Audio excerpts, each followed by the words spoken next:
ശ്രീ റെജി ലൂക്കോസ് ഇവിടെ ഉന്നയിക്കപ്പെട്ട ഏറ്റവും പ്രധാനപ്പെട്ട ഒരു കാര്യം സൗകര്യമില്ല പിണറായി വിജയൻ എന്നുള്ളതാണ്. സാമാന്യമായി നമ്മൾ അത് മനസ്സിലാക്കണം.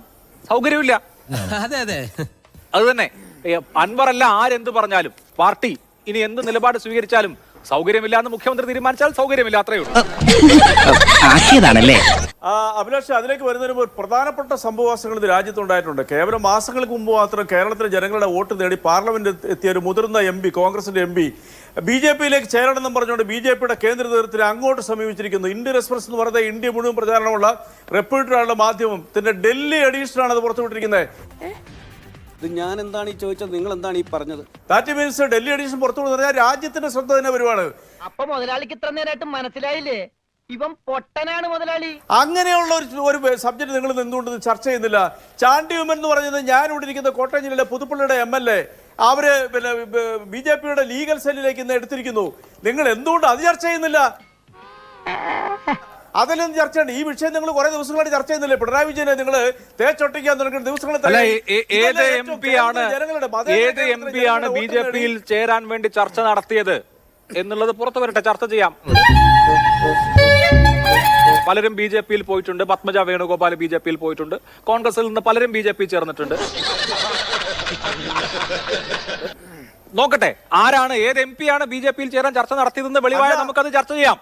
അപ്പോ ഇങ്ങനെ കേരളത്തിന്റെ രാഷ്ട്രീയ ലാൻഡ്സ്കേപ്പ് മാറുന്നുണ്ട്. ഇന്ന് കേരളത്തിന്റെ ആദരണീയനായ സ്പീക്കർ പറയുന്നത് RSS ഈ രാജ്യത്തെ ഒരു പ്രധാനപ്പെട്ട സംഘടനയല്ലേ എന്നാണ്. സാധാരണ നിലയിൽ കണ്ണൂരൊക്കെയുള്ള CPM-കാർ RSS എന്ന് പറഞ്ഞാൽ RSS എന്ന് മാത്രം പറയില്ല, RSS ഗുണ്ടകൾ എന്നോ RSS ഫാസിസ്റ്റുകൾ എന്നോ ഒക്കെ പറയാറുള്ളൂ.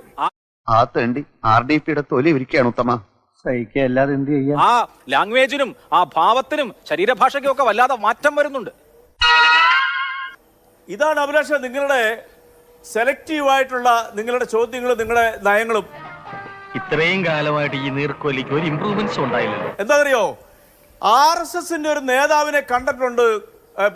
പിന്നെ ഈ പറയുന്ന MR അജിത് കുമാർ എന്ന് തൃശ്ശൂർ പത്രസമ്മേളനം നടത്തി ആളിന്റെ പേര് നിഷേധിച്ചാൽ ഞാൻ പിന്നീട് പറയാം, എവിടെ വെച്ച് കണ്ട തെളിവ് പറയാന്ന് പറഞ്ഞ വീഡിയോ ശേഷം പറഞ്ഞ അന്ന് നിങ്ങൾ ഇത് ചർച്ചയ്ക്കെടുത്തു.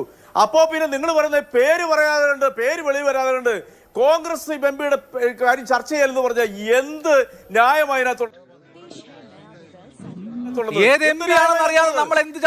പറഞ്ഞിരിക്കുന്നു? ഒരു വ്യവസായം ഏത് MP ആണ് എന്നറിയാതെ എങ്ങനെയാണ് ഏത് MP ആണ് കോൺഗ്രസിൽ നിന്ന് BJP-യിൽ ചേരാൻ പോയതെന്ന് അറിയാതെ നമ്മൾ എങ്ങനെ അത് ചർച്ച ചെയ്യും?